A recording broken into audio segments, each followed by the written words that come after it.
It is Monday on Daily Delivery. I am Michael Rand, Patrick Reusse here as well. Patrick, I don't know if I don't know what to say about the football we watched this weekend, but I better figure it out soon because we got to talk about it for a while. Vikings again managed to make something way harder than it needs to be. They get a win. Not sure if it was a culture win or not. We'll get to the Gophers in Nebraska in a little bit as well. Talk about old friend Eddie Rosario. Also, maybe some Timberwolves and Wild, since those seasons are either just begun or about to begin. But my goodness, Patrick, I don't know how much of the Vikings game you managed to watch on Sunday, but it was like, it's kind of funny because I said last week, like, about the only thing they probably could have learned from that Detroit game is let's never do it again. And then they did it again. Basically, it was almost the exact same finish. I gotta say that I watched almost all of it, and I gotta say that they dominated that game much more decisively than they did the Detroit game. They played terrible against Detroit, and we're gonna win anyway until this calamitous thing happened at the end, and then Joseph makes the kick. But yesterday, they ran the ball when they wanted to. They threw the ball when they wanted to. They put big pressure on Darnold. They made him look terrible. And somehow it's 28-28. I don't get it. They just it was amazing. And they won the toss and went down and scored in no problem. Just like all day long, they moved the ball, and it was just incredible that they somehow figured out a way to get into overtime. I said that on Twitter, I guess later on, I was thinking about it. The NFL is amazing in the sense that the closeness of the games, because the Vikings outplayed them by 17 points. It should have been 31-14, 27-10. Yes. And they're in overtime, but somehow the NFL figures out that, 80% of their games end up being decided in the last 3-4 minutes.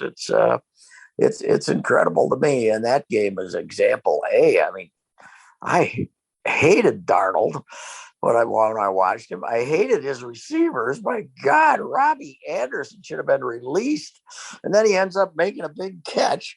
It was just a brutal performance, and yet the Vikings had to win the toss and run down, march down and get a touchdown to win the game. It was incredible, absolutely, that the Vikings found themselves in that mess again. But when it's over, they're 3-3 and they got a week off. So I guess they can fit. The season has been rescued with two mysterious performances the last 2 weeks. But they were a good-looking football team yesterday until the last 3 minutes or whatever it was that they ended. What did they led by 10 with how much time? It was 20. It was 28. 11. Yeah, it was 28-17. Yeah, and then it was another. They led by 11 with 4 minutes to go or something, right? Just like a couple weeks ago. I mean, it was. Yeah. But you make a good point that they played much better in this one. I think that's a good point than they did against Detroit. It's just the more of the same of not being able to close it out. And again, it was a missed field goal by Joseph that kind of got momentum turned in the other direction, just like it was against Detroit, the one he had short against Detroit, and then this one wide right, and then wide right again right before overtime. But so they might have to revisit the kicking now, because I think he's 10 for 14 now this year. Yeah, he can. He can kick him from 53 though. I don't know. I think they'll probably hang with him for a while, because the miss, the 49-yarder kind of came out of nowhere yesterday that would have won the game. I thought that one was far enough back he couldn't choke. Right, I did too. But he ended up kind of pushing that one too. I don't know. When you see this Zerline, who's later on in the day, it's, he's supposed to be terrific, and he missed some of the ugliest ones I've ever seen. So the guy that's kicking for Dallas, but I don't know. I wouldn't get too Sim gets pretty excited about his kickers, but I think I'd let this guy. I'd ride with this guy a while longer because that leg is strong. I mean, it's rarely distance that keeps him from making a 50-some yarder. But I thought, what are the reviews on the left tackle yesterday? Did we like Dersal? I think so. We didn't. You know what? We didn't hear much about him, which generally for an offensive lineman is good, right? I mean, Coming in, Carolina had statistically one of the best defenses in the league. Yes. The Vikings got like 500 and some yards. I mean, like you said, they were moving the ball up and down the field. It was only because of, they gave the ball away on a short field with the Jefferson fumble in the first half. They had the blocked punt for the touchdown. Carolina was scoring their points in weird ways. Darnold was awful. You're right. He was, what did he finish? He still finished the day with less than 50% completion, which in this day and age is unheard of. But he did have about 7 drops. But I don't like. I mean, he's more athletic than I thought. But just everything they possibly. You know what? They're a playoff team. They're good. I mean, they got a lot of good players. And their defense is better. Their defense has improved. I mean, they're hurting. If Patrick Peterson did something serious to himself, they're hurting because Breland still stinks, and Dantzler is unreliable. So the corners could be a problem when they come back out because the schedule is really tough here for 3 weeks. But offensively, when Dalvin Cook plays, we got to see the difference between Dalvin Cook and Alexander Madison yesterday. I mean, Alexander Madison, a nice hard worker who plows in there and makes 6 yards, but Dalvin Cook makes 20. When he does play, and it's Robert Smith. It's not exactly Robert Smith versus Leroy Horde, but it's similar. So right. As far as which guy when he's running the ball, and when Dalvin Cook plays, and now they found their third receiver, this KG Osborne. I mean, they're loaded. They don't throw to their tight ends at all, but that's okay. I mean, they can throw one to Conklin once in a while, but teams aren't. There's only a few teams throw to the tight ends much anymore. So yeah, I mean, I think they're good. I think they have talent, and with 7 teams available in the NFC, there's no excuse for this team not to be in the playoffs. I mean, they're going to have to figure out a way to win 1 out of the 3 coming out of the break. But after that, it's a run. I mean, after that, the schedule really gets soft, and they're going to win a lot of games the last 8 weeks of the season, I think, if they stay healthy. And Cousins, I said when the year started, top 12 quarterback, people were, I think right here, people were kind of shaking their heads. Top 10 now, I'd say. I mean, I'm not putting him in the very elite group, but you can win with him. And he was good yesterday. So, the other thing, Mike, rolling him out of the pocket. Yes. Don't let the pass rush get to him. That's one thing they did. When he's standing in the middle when he's standing there stationary, he doesn't handle the pressure that great. But when he rolls out and gets a look at stuff, he's pretty good. Nice throw to Osborne to win the game. He was good again yesterday. So he's led not, well, go ahead. He's not a problem. That's what I'm saying. He's people thought he was the detriment to winning. I don't see it that way at all. No, I mean, they've needed him this year. He's led you think about it, go back week 1, he had the drive that, should have, could have won the game in overtime. He got him to overtime and then got him down the field before Cook fumbled. Week 2, got him into field goal range before Joseph missed, right at the end, had a really good game there, beat Seattle. Then he had the drive that, could have, drive that had to bail them out against Detroit, the drive that could have won in regulation yesterday, and the drive that won in overtime. I mean, he's been pretty, if the knock on him is that he's not clutch, he's definitely disproven that this year. I think that the amazing thing that you were, I think, alluding to at the beginning too of the show here with, how close these games are. I think the amazing thing is how fast you can score now at the end. Like how little time you need, even just to get into field goal range, and how, with kickers having these legs that, they're not automatic, but 55 is not some kind of pipe dream field goal anymore. It's amazing how, it's amazing how fast it can happen where a game can turn. It feels like before, like, when you watch football 20 years ago, 30 years ago, it was like if there was a 2-score game with 4 minutes left, it was kind of out of reach, and it's not the case anymore. No, and we talked about it last week. If you get the ball, if you're kicking off with 40 seconds to go, and it's a tie game, or you're leading by 2 or something like that, or or 3 if you're only a field goal ahead, you cannot play any form of prevent defense. You have got to play your normal defense. You can't let them if they get the ball at the 25. Well, if you let them throw 2 20-yard passes, they're going to kick a field goal and tie the game or win the game. You can't let them throw 2 20. You have to play the same defense that got you to that situation. Now, Carolina hadn't been containing them at all, but Detroit did. The one in that hole, as you went through the litany of games, the one game that remains unexplainable is Detroit, because they stunk and they did not move the ball, and they had no points. The Cleveland, they just got outplayed by a better team and were very inefficient offensively.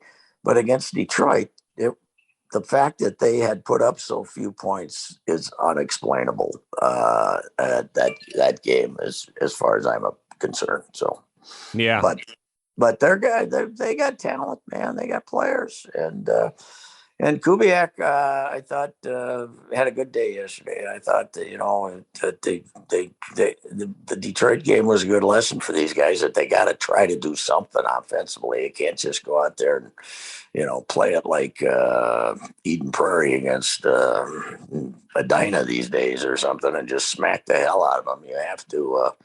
You have to try to do something, and they were good, and they can, Zim can go to the ranch for 4 or 5 days knowing that he's going to have a job when he comes back. So yes, that's the big thing. I mean, we were, and again, these games were close enough that was not assured, and it's they probably, maybe this will be our final Vikings thought, and we transition to the Gophers. But after everything that happened in these 6 games, I mean, just like there's been no let up in these 6 games. 3-3 is probably about what they deserve based on everything that's happened, the close games, everything that's happened, and that's they just kind of have to live with some of the what ifs, but also know that they kind of got away with at least one, if not a couple, that they really could have got away from them. So they'll come back. They're 3-3. They've got that tough stretch, and that'll really define their season.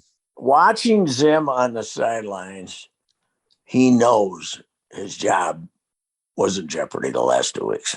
The anxiety you see from him on the sideline at these games, that is a different body language, and he knows that if they had somehow managed to lose those 2 games, he knows he wasn't going to make it out of bye week. I don't care what anybody says. So anyway, that's my theory. I agree. But Patrick, for as good, as good as the win probably feels for the Vikings, was it a culture win? I don't know. It was, I really thought that, I get along with Jerry Kill. I can call him up. I can talk to him. Maybe he's fine, but he was incredibly thin-skinned. Oh yeah. And he might have gotten trumped. He might have gotten trumped in the thin-skinned department with our ranting little winning coach. Apparently, this all goes back to, and you're going to play it for us, this all goes back to what Scott Frost had to say about sloganeering at the Big Ten Media Day. But somebody told me that he was like nuts with Justin Guard after the game ended too. The post-game interview was like, I don't know if he was challenging Justin Guard or what was going on, but I got a bunch of tweets about the post-game interview that on the field that was nuts too. So I don't know, but he's 4-1 against Nebraska, so you can't complain about the way they played on Saturday. That's for sure. Let's play the original Scott Frost quote. We should probably set it up a little more. He said in his post-game interview, somebody, a friend of mine counted it, sent me 8. He used the word culture 18 times, yes. 18 times in 17 minutes. And including, he came in and said this was a victory for culture over skill. And he also said that he ended up by saying culture. Yes, so, we'll play the Fleck clip first, and then it's the Scott Frost clip that I believe Fleck was more or less referring to, and this was Scott Frost during Big Ten Media Day. So here's those two clips back to back. That was truly culture versus skill. And that's what I saw today. Whatever anybody else wants to say about us or our program or our culture, feel free. We've been called every name in the book. But culture versus skill. On paper, we've been underdogs the last few weeks. Our guys don't listen to all that stuff. Our culture keeps everything really tight. They believe in it. They live it academically, athletically, socially, spiritually, and everybody's held to a high standard. I'm not into sloganeering. If the players need me to motivate them or all the time or come up with a unique slogan to get them to play harder, I probably don't have the right players. I played for a coach at Nebraska and Coach Osborne that he didn't need all the sayings and slogans. He just taught us the right way to do things, and we went to work. That's what we need in our program. So it's a fun little rivalry, right? It's nice to have a rival with someone other than, Wisconsin and Iowa. Nebraska just can't get out of their own way. They were. It was funny because I had to find that clip of Frost from Big Ten Media Day. So I had to kind of go back and look at listen to all of what he had to say and find exactly when he said it. But he got asked earlier in that session, is this the best team you've had in Nebraska? He's like, well, I don't know about that, but I'm definitely the most excited I've been about a team. And this is another team where they just can't put it together. They constantly shot themselves in the foot. Like they couldn't get in from 2 inches away on the goal line the other day because their big back stumbles down and the quarterback gets stopped at the goal line. But a lot of credit to the Gophers, but man, you can see where Nebraska fans would be frustrated right now too. I think they're going to wean. I think they got to wean themselves off Martinez as their quarterback. These guys throw more ducks than. They're not. This kid's a better thrower than his brother, who was the worst. But I think there's something. But he is, 15-25 at Nebraska. Now Trev Albert's their new AD, and he's only been there since the summer, or he hasn't been there very long. I'm guessing at the prices that they're paying Frost, I'm guessing that Frost gets another year. But I was downtown on Friday talking to Nebraska people, and they're saying, we're getting better and blah, blah, blah. And I said, you're 15-25 at Nebraska and you're making excuses. What happened to you? I was down there when Oklahoma kicked your ass in the late 80s when you were number 1 and they were number 2, and it was like fire everybody, get rid of everybody, and now you're 15-25. What happened? But the Gophers, like the Vikings, are pretty good. They have when Morgan is playing like he did in the first half, and Ottman Bell is a big time receiver when he's healthy.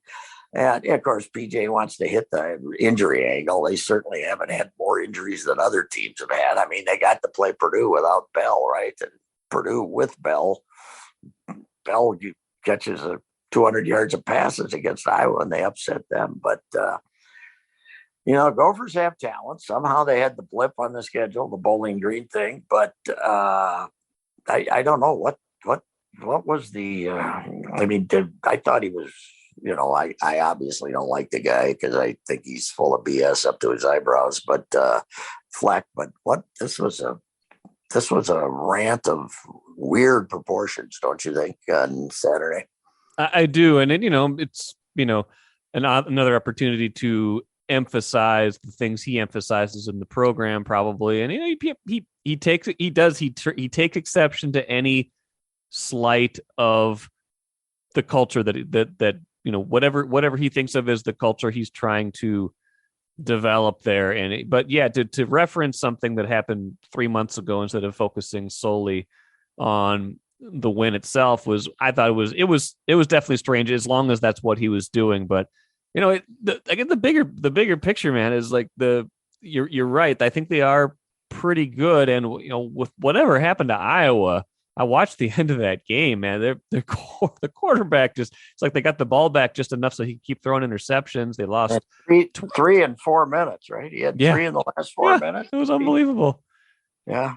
So now all of a sudden, like, the Big Ten West is just even more open than we thought it was. Iowa's 3-1, Gophers are 2-1, Purdue's 2-1. You got Maryland. You can't, they're terrible. They give up 50 points a game, and then you don't play anybody good until what? You got to go to Iowa and you got to play Wisconsin here, and Wisconsin's not great.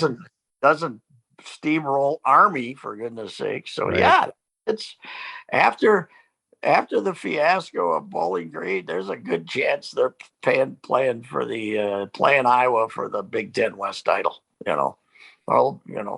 Because I think that they already got a tiebreaker over Purdue. If Purdue turns out they already got a tiebreaker, Northwestern's awful. So yeah, I mean, they're going to be favored at least 4 straight games, right? They're going to be favored the next 4 games, I believe. So. Next 3 at least, yeah. I'm trying to think who.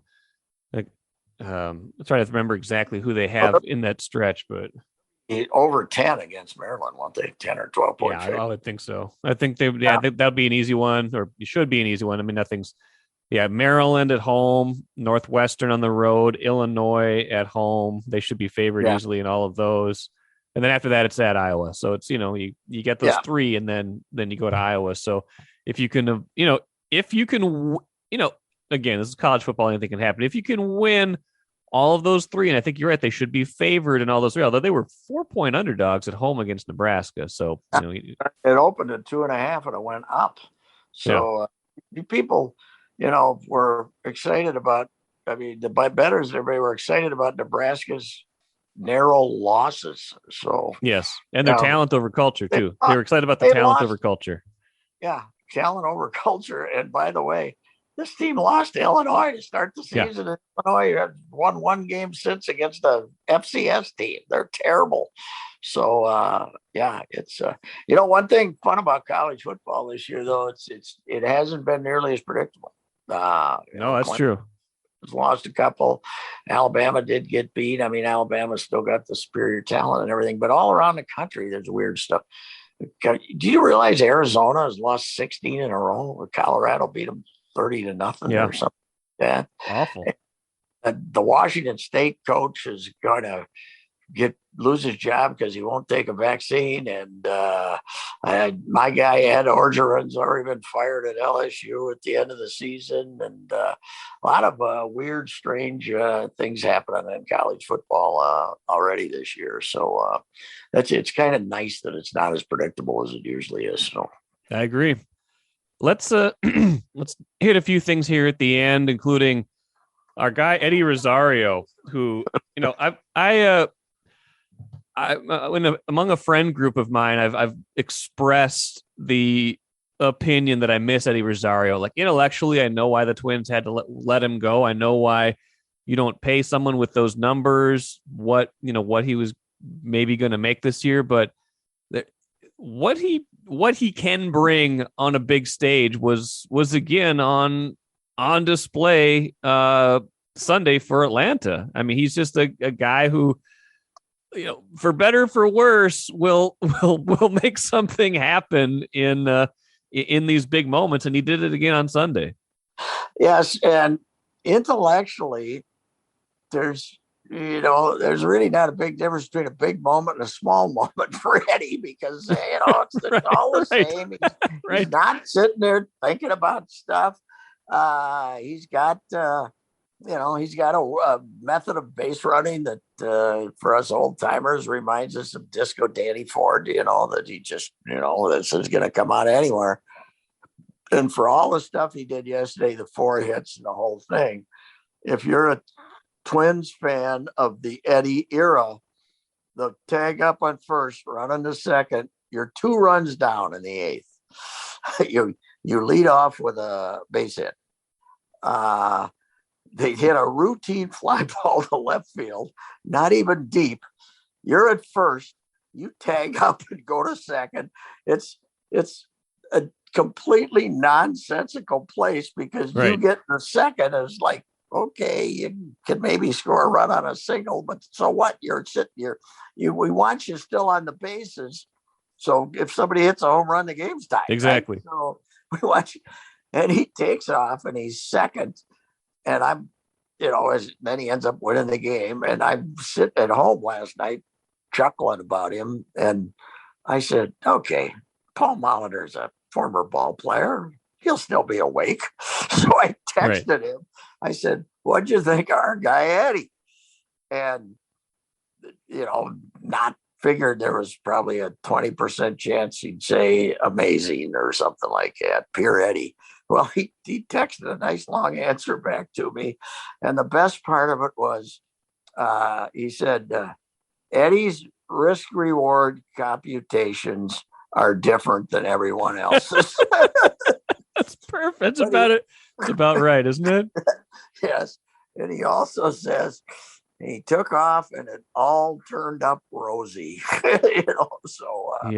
It's in my Twitter account if people want to. I read the whole thing, but he also said it was a play where the play's in front of you.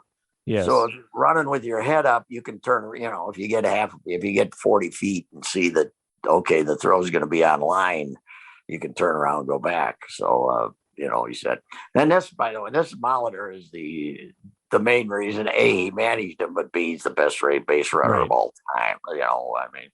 Tom Kelly used to call him the human clinic, when he ran the bases. So it was, I knew that he would have an observation on Eddie. There's a famous story about Rob Wilfog way back when the Twins doing that. And then he got traded to the Angels and he did that, something like that. He tagged up, tried to go to second and in an Angels game and he got thrown out and then Reggie Jackson didn't get in at bat, he tagged up to go to second and Mock didn't play him for 3 weeks and he just turned around about twice a game, look at him and shake his head.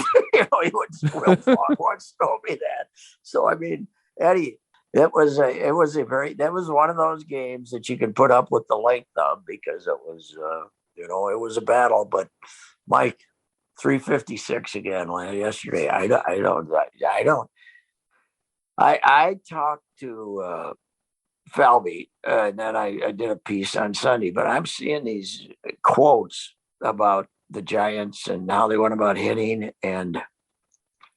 but there is no chance that baseball is going to solve this time of game problem when you talk to people about all that goes into figuring out each pitch and then all that goes into now for hitters who are not swinging the bat unless they can drive it, which is the Giants' whole philosophy. When you get to 2 strikes, you got to try to do something, but every pitch is a thought out, strategized thing that goes back to your team meeting, before the game when you spend an hour looking at this stuff.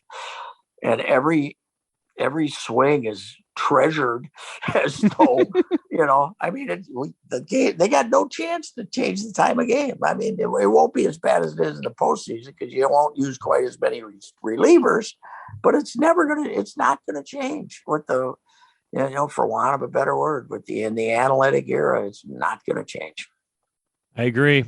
And it's I mean, I think the postseason has been watchable, a lot of good drama, but you're right, and it bothers me less in the postseason. The regular season games that last that long, it's just when you get so many of them, and there's so much less at stake. But yeah, I think it's a great point, because it's become this kind of science of hitting, the science of baseball, and everything is magnified on the individual pitch level, whereas before it was more just throw the ball, hit the ball. We've come a long way from, I was just saying this, from Gaetti and Herbeck drinking wild turkey in the back of the clubhouse after a game saying, see the ball, hit the ball. There's a famous story of them being in New York or one of those hotels, and Jimmy Wiesner was the clubhouse guy, famous with the players, big buddy of the players, drank with the players, and Herbeck and a couple of guys are trying to get Jimmy to go into his room, and they're kind of pushing him into the room at 2 a.m, and he's saying, bellowing out, see the ball, hit the ball. I mean, those days are over. That's for sure. They are. See the ball, hit the ball is all over. So let's really quick. Wild 2-0 already, and they come home now. Home up, they are good. I think they're a good team. As long as that goalie is as good as he was last year, Talbot, they're going to be fine. And he's been good so far. They pulled the one out in Anaheim with 7 seconds left on the Foligno goal, and a more solid effort, start to finish against the Kings. Got a little close at the end, but 3-2, and then they come home this week for their home opener. Wolves open Wednesday against the Rockets. Got a little buzz on that team too. I'm interested to see about what they can accomplish this year. Top 10. They're going to get into these. I don't think you're considered a play-in team.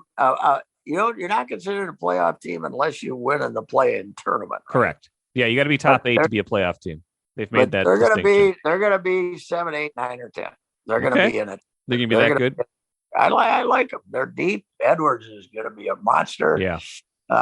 Cat's, Cat will be a good supporting player for Edwards. Don't tell Cat that, but he'll be a good supporting player for Edwards. They're deep. I mean, I like Daz Reed, and they're going to Beasley not having to wonder when he's going to jail will be a benefit. The guy can shoot, and a lot of it depends on Russell, but. We're not going to do the Russell off the bench thing, right? I mean, no, he started. Yeah, that was the last year. That was the last year thing. Yeah, he's got to start. So, I mean, a lot of it depends on him trying to guard somebody, and not let some obscure other guard go for 40 by just driving down a lane. But they got players. I think they got rid of Culver. They don't have to give him any minutes because he couldn't make a shot to save life. And they're closer than they've been since Tibbs won good season. So I think they're gonna be push 500. I think I really do. I like the talent. I like the depth. They got guys they can use off the bench. One of his problems is, these teams have to get used to the idea. The players have to get used to the idea that, almost Tibbs, like some of these guys are going to sit for 3 weeks, and then they might end up playing. Then all of a sudden somebody might twist an ankle and you get a run, but you got to sit there and be ready to play when you're not in the top 9, but somebody gets hurt, then you get to play. So I like them. I think they're going to be. I mean, I don't like them in the sense that they're a threat or anything, but I like them to be competitive. So you like 35 to 40 wins, maybe somewhere in there. Yeah. No, let's make it 39 and 43, which will be good enough to get in the top 10. How about that? Pick the over on the over-under with the Wolves at your peril. I've talked about that on this show before. Yes, right. 14 of the last 17 years, they've missed the over, under, Patrick. Huh? They missed the over? Yeah, 14 of the last 17 years. Yeah. And by the way, this is a number that puts into they're very aggressive with their over and under numbers as far as if you're bad, they will give you low over and under numbers. So this is not like baseball where even if you stink, they got you at 63 or something like that, right? They'll give you a 22 or something like that as your over and unders. Yeah. Oh yeah. Yeah. It's not like, exactly. It's like, if you're really bad, they'll be like, it's like a couple of years they hit it too. It was like they had 23 and the over under number was like 20 or something like that. So, it's like, by the way, I was in Milwaukee last week. They aren't being very humble about winning the championship. Let me say that the side of the building is they're being very. We would, if we win the NBA title, we wouldn't be that pompous about it, would we? We're humble folks over here. We're not like those Wisconsinites. Oh, if they ever win anything at that in that building, it'll be a parade every day, not just once. Well, but God help us. God help us. I just declared this a positive Pat week on Twitter, so I'm trying to be nice. But week. We got the guy looking for Laura's looking for three what's he like three